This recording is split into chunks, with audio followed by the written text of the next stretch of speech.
I had been arrested for attempted murder of a child, then I think myself and most people would have a different reaction. We took her into Grantham Police Station. She looks as if she's enjoying it.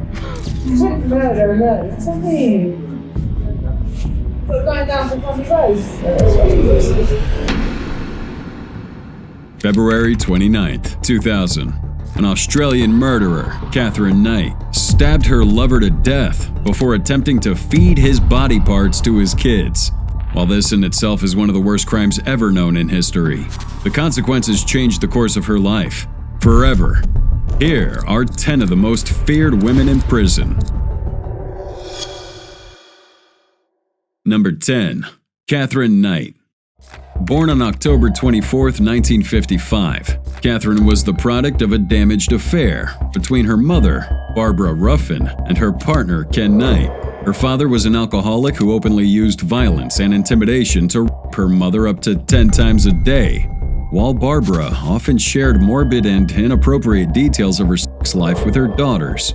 Growing up in this environment laid the groundwork for the darkness that eventually took over her life. Starting with her relationship with men, they usually found themselves captivated by her charm, only to be subjected to her spontaneous mood swings and mental breakdowns. The first marriage to David Kellett was everything you'd hope never to occur in a marriage. She also had little stints with a few other men until she met a man named John Price, the same man who changed her life for the worse. There was just something about Price that made Katherine be on her best behavior. Maybe it was the fact that he was a well-regarded member of the community in which they lived. Or maybe it was because he was a loving father to his 3 adorable kids. We can't tell. But their relationship went sour when Price disagreed to marry Katherine. That decision of his made her furious, and in turn she would make him lose his job and his friends. By constantly fighting and embarrassing him in public, he tried kicking her out of his house. But then she got violent, so he felt she had to stay. And objectively speaking, that was a mistake he couldn't live to regret. On the day of the incident, Price came home from work and followed his usual routine of checking in with the neighbors before going to bed at 11 p.m. Katherine would come home shortly after, make herself dinner, before also going to bed. However, during the course of the night, Katherine took the butcher knife next to her bed and stabbed Price 37 times. He attempted to fight back but was severely injured and eventually succumbed to those injuries. Keep in mind that at this time, Katherine had sent the kids out for a sleepover, giving her enough room to carry out her hellish plans. This deranged woman skinned Price and hung his body from a meat hook in the living room. Then she decapitated him and cut up pieces of his body to cook for a meal. While digesting, she would lay next to that mutilated body, take a bunch of pills, and pass out. However, before any of this happened, Price had warned his co-workers that if anything were to happen to him, Katherine should be held responsible. So from the moment he didn't show up at work and neither parent went to pick up their kids from their sleepover, the police got involved. And by the time they got to Price's residence, they met Katherine's murder scene. Price's head was seen boiling in a pot of vegetables on the stove. On the table, they found 3 plates full of his body parts, cooked with some veggies, and each plate was labeled with the names of his kids. Consequently, Katherine was awoken and taken in for interrogation, during which she claimed not to have any knowledge of what had happened. Nevertheless, she was charged with first-degree murder and sentenced to life in prison without the possibility of parole. That makes her the first woman in the country's history to receive such a sentence. Number 9. Joanna Dennehy. Murder. What do you mean? We're going down to Beverley Allitt. March 2013. In Cambridgeshire, England, 3 men were found stabbed to death and their bodies discarded in ditches outside Peterborough, earning the case its infamous nickname. The perp happened to be an evil lady named Joanna Dennehy, born on September 5, 1982, in St. Albans, Hertfordshire, England. Joanna's childhood was marred with abuse and instability. She struggled with mental health issues from a young age, displaying behaviors that later became a catalyst for her launch into a life of crime. Dennehy would leave home at the age of 16, running off with her then-boyfriend, 21-year-old John Traynor. When she got pregnant in 1999, she was pretty furious because she didn't want to have children. And as soon as her daughter was born, Dennehy began drinking, using drugs, and cutting herself. Despite her behavior, she got pregnant again in 2005. At this point, her boyfriend Trainer decided to leave her while taking the kids along. And that had to be the best decision he ever made, because right after, her mental breakdown went to a new level. She would turn to prostitution to fund her drug addiction. This line of work eventually led to her hatred of men, fair enough, but in turn began an obsessive desire to kill. She would kick off her vicious spree with 31-year-old Łukasz Schabusiness, whom Dennehy met in Peterborough, just days before she decided to kill him. Now, before his death, Schabusiness bragged to his friends that he was going to meet up with a woman that he thought was his new girlfriend, and had hopes of getting lucky with her that night. However, after a few drinks together, she blindfolded him, took out a knife, and pierced him right through the heart. She then stored him in a dumpster and went after her next victim. 10 days after killing Schabusiness, Joanna killed one of her housemates, 56-year-old John Chapman, in the same manner. Then, hours later, she murdered their landlord, 48-year-old Kevin Lee, with whom she was having an affair. Before killing Lee, though, she convinced him to wear a black sequin dress to her amusement. Her turnaround rate was insane, and only God knows how many more she could have killed if she wasn't stopped. But before she was caught, she tried disposing of these bodies with the help of two friends, Gary Stretch Richards and Leslie Layton. How did Dennehy get him to join her? We don't know, but what we do know is that on their way back, Dennehy was already looking for a new victim to kill. Once in Hereford, they came across two men, John Rogers and Robin Barraza, who were walking their dogs. Dennehy got out of the vehicle and stabbed Barraza in the shoulder and chest, and then she would stab Rogers over 40 times. Luckily, they survived, but now it was time for her to get put away for good. 2 days after Joanna took out Kevin Lee, his family reported him missing. He was later found in the ditch that Dennehy had left him in. Police identified Joanna Dennehy as the person of interest, but when they attempted to question her, she ran away. After about 48 hours, she was arrested, but her arrest brought one final twist to this already mind-boggling story. While being booked in at the police station, she laughed, joked, and even flirted with the male police officer who processed her. Thanks. It's decent, Baba. This is amazing. That's good. Thanks, man. That makes me so good. It kind of seemed like she was proud of herself, and maybe she was. However, while waiting for trial, the police found her diary with an escape plot that involved cutting off a guard's finger to use his print to fool the system. For this, she was placed in solitary confinement for 2 years, until after court proceedings were concluded. Subsequently, she was sentenced to life in prison with the judge ordering that she'd never be released, no matter the circumstances. Number 8. Juana Barraza. Former female wrestler Juana Barraza has been sentenced to 759 years in jail for killing 16 elderly women. Some very terrible and dangerous people have spawned out of Mexico, but the country's first known serial killer just happened to also be a wannabe wrestler. Though wrestling's all staged, Barraza brought her body slams and killer moves into reality. In 1998, a killing spree occurred in Mexico, targeting elderly women and grannies. That same year, more than 14,000 deaths were confirmed in the country, but the majority of the public didn't pay any mind to the deaths of these women, and of course, how they were killed. All these poor women were strangled to death, their apartments ransacked, and valuables stolen. Politicians, the media, and the public pressed the police to find a killer and maybe put a stop to the shenanigans. All they really had, though, was a sketch of the lucha libre mask the killer wore. As time went on and deaths piled up, law enforcers became convinced that the killer had to be a man. Judging by the nature of strangulations, it seemed unlikely that a woman with small hands could do it. January 2006, with 47 women allegedly strangled by the old lady killer, a man named Joel Lopez went to visit his elderly neighbor, Ana Maria de los Reyes. Surprised to see her door unlocked, he stepped inside and encountered a woman in a red coat. She made eye contact before calmly exiting. The real shock came when Lopez ventured deeper into the apartment and saw Reyes laying on the floor of her bedroom. Her drawers were open and belongings scattered. A stethoscope was wrapped tightly around her neck. Reyes was dead. Outside, Lopez spotted the woman in red just as a police car passed by. The cops saw that something was wrong and that the lady in red was picking up pace. In a split second, they blocked her path and pushed her into their vehicle.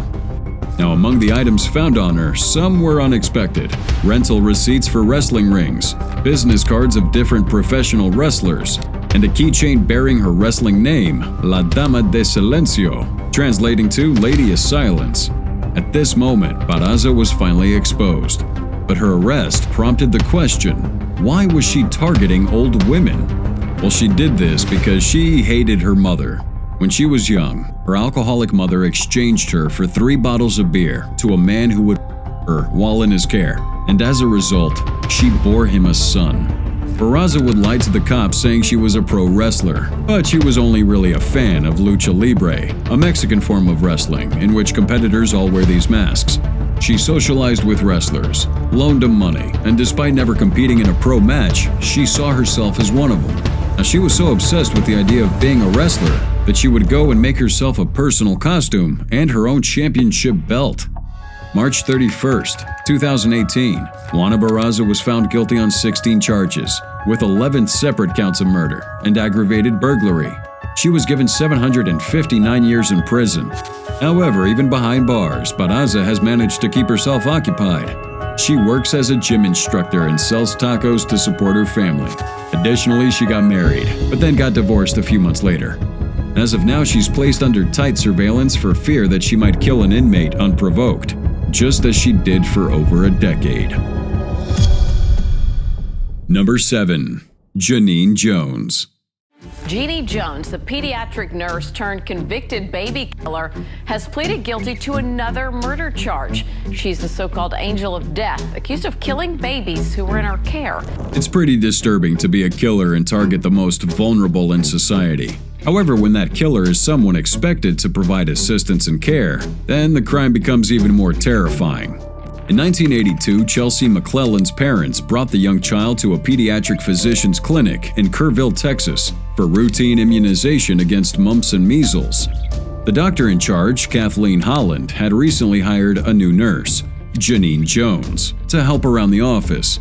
The nurse gave Chelsea her immunization. However, the child immediately went into a seizure and afterward died. How could have Dr. Holland known that the attentive nurse that she hired was a wicked and cruel tormentor of the innocent? She murdered anywhere between 11 and 46 innocent souls, all of whom were patients in her care. Now, her journey on this extremely dark path began at the Bexar County Hospital, where it was known that a huge number of children under Genene's care died. She'd like to work in places where children were the sickest, even put in a position taking care of children barely clinging onto life. She would heartlessly inject them with digoxin, heparin, and succinylcholine to cause medical crises like heart paralysis when overdosed. Then she would swoop in and try to save them. It's obvious that Genene wanted to be seen as a hero, or maybe she just liked the power it gave her. Sadly, she didn't always save the day. Many victims would die from this stunt of hers, experiencing severe vomiting, abdominal pain, and diarrhea before passing away. These victims were tortured, but it didn't take long before Genene was finally caught. When the Bexar County Hospital realized that a statistically impossible amount of kids were dying, they launched an investigation where they leaned heavily in the direction that Jean was responsible for the deaths, and then a coworker outrightly accused her of killing the kids. I mean, it was a very strong accusation, but instead of the hospital taking the matter to higher authorities, they simply just fired Genene, allowing her to take her murdering skill set to another pediatrician's clinic in Kerrville, Texas, where she was finally caught. After the death of Chelsea McClellan, Dr. Holland found 2 puncture marks and a bottle of succinylcholine in the drug storage, where only she and Jones had access. What's more disturbing here is the fact that the bottle seemed open, and when tested, it was diluted, meaning a part of it had been taken and refilled with water. For context, the drug was a powerful short-acting paralytic, which causes temporary paralysis of all skeletal muscles. In children, it caused cardiac arrest, which was the prevailing way victims died at this clinic. and it was at this point Dr. Holland knew Genene was behind the murders. Consequently, she was arrested and charged with the murders of 6 victims, but took a plea deal, meaning that she would only be charged for one of those murders. Nevertheless, she was handed a full sentence of 99 years in prison and an additional 60 for a second charge of attempted murder. But that's not even close to the end of her story. May 2016. Genene was scheduled for mandatory release in 2018 due to a Texas law meant to prevent prison overcrowding. To prevent this, she was slammed with 4 counts of first-degree charges, earning her a life sentence with the possibility of parole at the age of 87. For her to decide on her watch who lived and who died is nothing short of evil. Number 6. Christa Pike. Christa Pike was convicted in 1996. She and 2 other people tortured and killed 19-year-old Colleen LaRose. In nearly 200 years, the state of Tennessee hasn't executed a female. However, 47-year-old Christa Pike now sits on death row, awaiting the hour to shatter the record and be executed for her diabolical crimes against humanity. March 10, 1976. Christa Gale Pike was born in West Virginia to an alcoholic mom and a father who couldn't care less if she existed. Doctors later confirmed that her mother's insane alcohol consumption likely attributed to Christa having an underdeveloped brain. Even worse, Christa was raised by her grandmother, who was also an alcoholic, and in her case, was seeing a deadbeat guy who sexually assaulted Christa for years. Now, at some point, she moved out and went back to live with her mom, but that turned out to be a huge mistake. She became a criminal, but not just any criminal, one who wouldn't even try to cover her tracks. But here's where the story kinda gets interesting. Just when Christa resolved to turn her life around by becoming a nurse, she met the love of her life, Daryl Shipp. They both would meet at a career training program and fall deeply in love with each other. However, unlike other love stories, this one did not have a happy ending. Christa became very insecure about her boyfriend. She feared that her classmate, 19-year-old Colleen Slemmer, was trying to steal Daryl away from her. So Christa drafted this murder plan along with her friend, Shadola Peterson. January 12, 1995. Christa invited Colleen to join her and Peterson in the woods to smoke some pot. But once they got there, Christa and Peterson attacked her and sliced through her skin with a box cutter knife and a meat cleaver. She even drew a harrowing pentagon on her stomach while Colleen begged her to stop. Then, as Peterson acted as a lookout to make sure no one was coming their way, Christa took a rock and smashed Colleen's skull till she died. Now, if you're gonna go and do something like this, why leave it and not cover up the murder? She took a piece of Colleen's skull to brag about it to her roommates back in her dorm. Now, we'll never understand why none of them reported that to the police, but she was later arrested after Colleen was reported missing. Christa was charged with first-degree murder and conspiracy to commit murder, but the decision of her sentence came down to just her age. If Christa was 17 at the time of the murder, the death penalty would have been off the table completely. But since she was a year older, she was tried as an adult and handed the max sentence: death penalty. But why this woman's on the list is that even while on death row, she tried orchestrating a prison escape by seducing one of the prison guards and luring him into making a spare key to release her from the cell. Of course, like many other plans she made in her life, this one was very shallow, and it didn't take long for her and the officer involved, Donald Kohu, to be stopped. Nevertheless, her lawyers are still fighting to get her sentence commuted, given the circumstances of her mental health and her childhood. They might be one step closer to getting a deal with the court, yet so far away. Number 5. Taylor Schabusiness. Life in prison for 25-year-old Taylor Schabusiness, the woman convicted of murdering and beheading her lover before sexually assaulting and dismembering his corpse. February 21st, 2022. Shad Thyrian, a 24-year-old American man, was murdered and dismembered by his lover, Taylor Schabusiness, during a wild sex romp. Now, a few hours before the incident, Schabusiness went over to Shad's mother's house to pick him up and take him to her place. The couple, along with a friend, consumed cannabis and methamphetamine and proceeded to inject themselves with trazodone, setting the mood for their intimate activities. What Shad didn't know is that his night would take a horrifying turn. After their mutual friend left, they returned to Shad's mother's house, descended to the basement, and engaged in the naughty, incorporating erotic asphyxiation, intentionally restricting your oxygen to enhance arousal.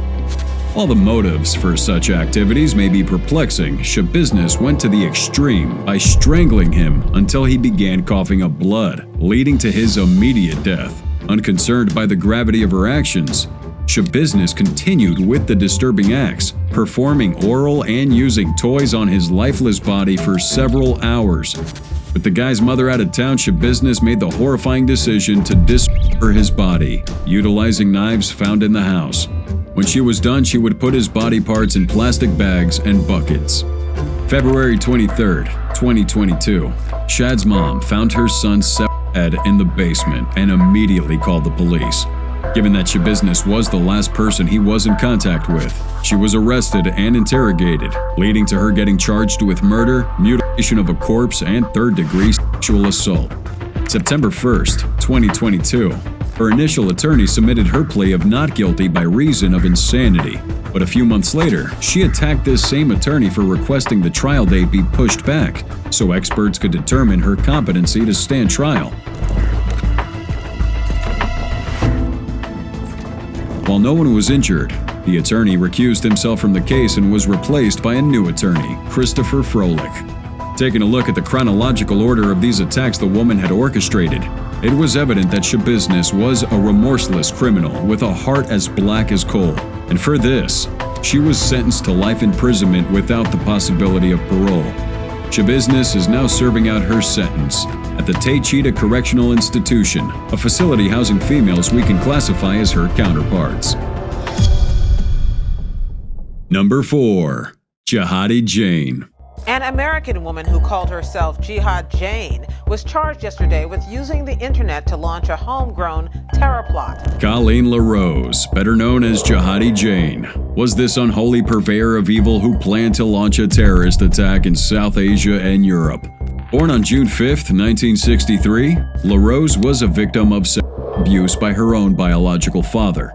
This would inflict certain mental issues within her and push her down the line of prostitution. After a few years, her entire life would change with a single conversation she would have with a random man that she'd met at a bar in Amsterdam. Some say he was the devil, but to LaRose, he was her savior.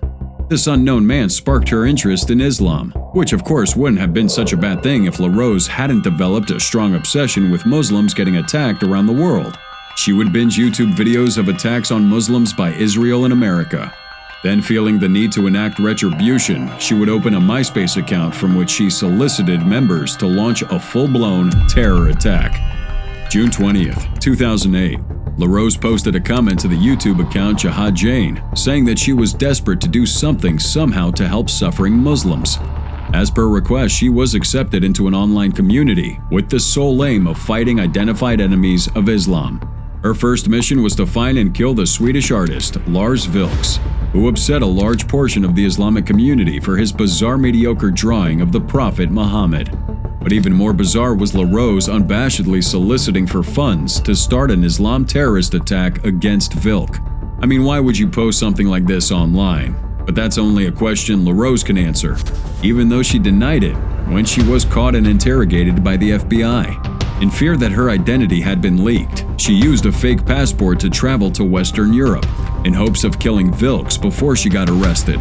Now, this woman wasn't scared of the cops or going to jail. She wanted to complete her mission before it was too late.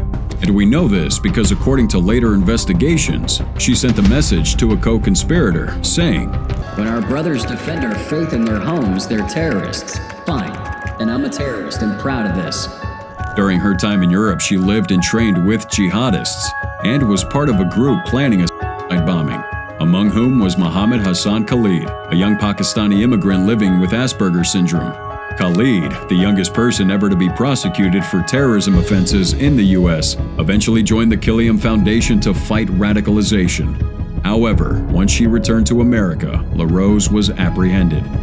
October 17, 2009, LaRose was charged with conspiracy to provide material support to terrorists, conspiracy to kill in a foreign country, making false statements to the FBI, and attempted identity theft. She was sentenced to life imprisonment, but even in prison, she's given the tightest security measures, including 23 hours of solitary confinement. Why she's regarded as one of the most feared women in prison is because LaRose would do anything, and we mean anything, to launch a terrorist attack, even if it means putting her life on the line. Number 3. Rose West. Rosemary West has been convicted of 10 of the most horrific murders in British criminal history. You will never be released, the judge said, if attention is paid to what I think. Between 1967 and 1987 in England, Rose West and her husband Fred were the architects of despicable murders in a bid to satisfy their sexual cravings. However, what's really intriguing about this story isn't the murders alone, but the driving force behind why they perpetuated them in the first place. Born on November 29, 1953, Rose Marie was exposed to a world of sexual gratification from a young age, beginning with the harrowing experience of her biological father constantly abusing her and her elder sister, Patricia. Then once they hit puberty, she began exploring her body, constantly walking around the house unclothed, and even resulted in molesting her own brothers. This was around the time she met her future husband, Fred. Now, Fred was way older than her, with 2 kids from a previous marriage. However, for some reason, Rose liked him right from the moment she met him on a bus. They both became very close, but given the age gap, her parents disapproved of that relationship, leading Rose to run away from him and move in with Fred. A few years later, she became pregnant with her first child. But listen closely, because what I'm about to say next is the tipping point of this story. In 1971, Fred's first daughter, Charmaine, disappeared. Now, it was said that she had gone to live with her mother, but on her way there, Rose murdered her. Why, you ask? Well, there's hardly any answer to that. But by the time Fred found out about this, he cooperated, and for some strange reason, decided to marry Rose. The two had their second child together, and as a way to make money, Rose turned to prostitution, no genders barred. Fred suffered sexual abuse from a young age as well, so there was this urge for sexual decadence in their relationship. It was so crazy that when Rose's father found out she'd become a prostitute, he became one of her regular customers. And no, I'm not making this stuff up. And yes, it does get worse. By 1983, Rose had 8 children, with at least 3 coming from her customers. The children were not socialized, they were abused by both parents. From there, Rose and Fred became full-blown murderers. Now, these murders would follow a pattern. They would find a random homeless or poor girl and invite her over before torturing and killing her. They did this for 12 different victims until their crimes finally caught up with them. In 1992, one of their daughters was found by police with torture marks on her body. She stated that her father had molested and sodomized her while her mother filmed, leading to Fred's arrest. August 6, 1992, Fred was arrested for rape and buggery while Rose was charged under child cruelty as an accomplice. Fred did confess to 9 different murders before taking his own life, leaving Rose to face the hands of justice alone. Throughout her trial, she denied all charges against her. She still does to this day, despite the overwhelming evidence against her. November 1995, she was sentenced to life imprisonment, with the judge emphasizing that she should never be paroled. Number 2. Ana Marie Hernandez. The baby doll drug lord has been busted in Mexico. A fugitive for years, Ana Marie Hernandez operated a cocaine pipeline from El Paso, Texas to Chicago. They say she's the sexiest drug lord to ever walk the earth, but it doesn't change the fact that her name was plastered across the records board for being one of the most ruthless female drug traffickers in Mexico. In 2004, Hernandez and her husband Daniel Ledesma didn't need to risk cutting through fences to run multi-kilo shipments of cocaine from Juarez, Mexico into El Paso and then Chicago. Why? Well, because her husband, Ledesma, was an officer with the U.S. Customs and Border Patrol in El Paso. He would personally wave through tons of arranged shipments through his lane at the Paso del Norte Bridge in downtown El Paso, generating thousands of dollars for himself and funding the extravagant lifestyle of Ana Marie. In her prime, she was earning around $2 million per week, with a large portion of that going into her appearance. She looked like a goddess and lived like one too. But these factors put her under the radar of the DEA and Mexican authorities, and after the arrest of her husband, Hernandez was the next target. In 2010, Hernandez pleaded guilty in a U.S. Supreme Court to conspiracy to import a controlled substance and to aiding and abetting bribery of a public official. However, right before her sentence, Hernandez fled back to Mexico, and it wasn't until 2015 that she was eventually caught. And she was extradited to Texas, where she pleaded guilty to the initial charges and was given 11 solid years behind bars. And number 1, Beverley Allitt.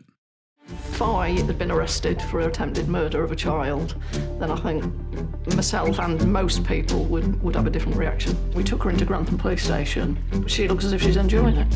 Just like Genene, Beverley was a monstrous offender with a blackened soul. She orchestrated the murder of kids under her care, but in her case, Beverley took things to a level beyond human comprehension. February 1991, Beverley was hired as a nurse at Grantham and Kesteven District Hospital in Lincolnshire, UK. The staff were glad to have her help, but not the managers. The reason was that Beverley had barely passed nursing school, calling in sick for 160 days during the 2-year program. However, they were understaffed, and so Beverley was hired. Sadly, hiring her just brought a ton of misfortune to the poor kids placed in her care. Just 4 days after she was hired, Beverley killed her first victim by manipulating the cardiac monitoring system, leading to a heart collapse. After that, it would be one misfortune to the next. Things were going missing. Staff would notice things missing from their lockers or purses, and the key to the medicine closet had disappeared as well. Perhaps not wanting to make a fuss, they simply replaced the key and went on.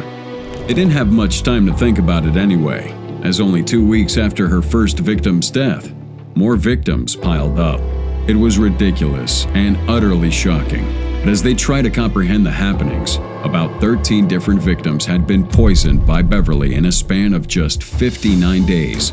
The most shocking case was that of Becky and Katie Phillips, twin sisters whom Beverley poisoned, killing Becky and leaving Katie with serious brain damage, partial paralysis, and partial blindness. At this point, the deaths had become overwhelming, and a formal investigation was launched. The police drew up a chart that showed who was on duty during each of the attacks.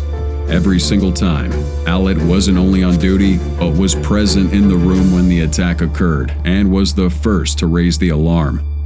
July 26, 1991. Beverley was arrested and charged with 4 counts of murder, 11 counts of attempted murder, and 11 counts of causing grievous bodily harm. Her trial lasted over 4 months, with Beverley maintaining her innocence throughout. And for someone who had committed such atrocious crimes, she didn't seem to be bothered. Subsequently, she was found guilty of all charges and handed down 13 life sentences. Yet just 1 week into her serving her sentence, Beverley was transferred to Rampton Secure Hospital in Nottinghamshire after prison officials determined she was at risk of self-harm. Since Rampton is a hospital and not a prison, patients have a lot more freedom. And for Allitt, she was given a private room with a TV and even allowed out for shopping. Needless to say, the victims' families and the community at large have been outraged by this, believing Allitt hasn't paid for her crimes against those innocent victims. She manipulated the system and didn't have to go to prison. She's never confessed nor given a motive to these murders. And what's even more interesting is that she might be released in early 2024, meaning the angel of death might get out and possibly claim more souls.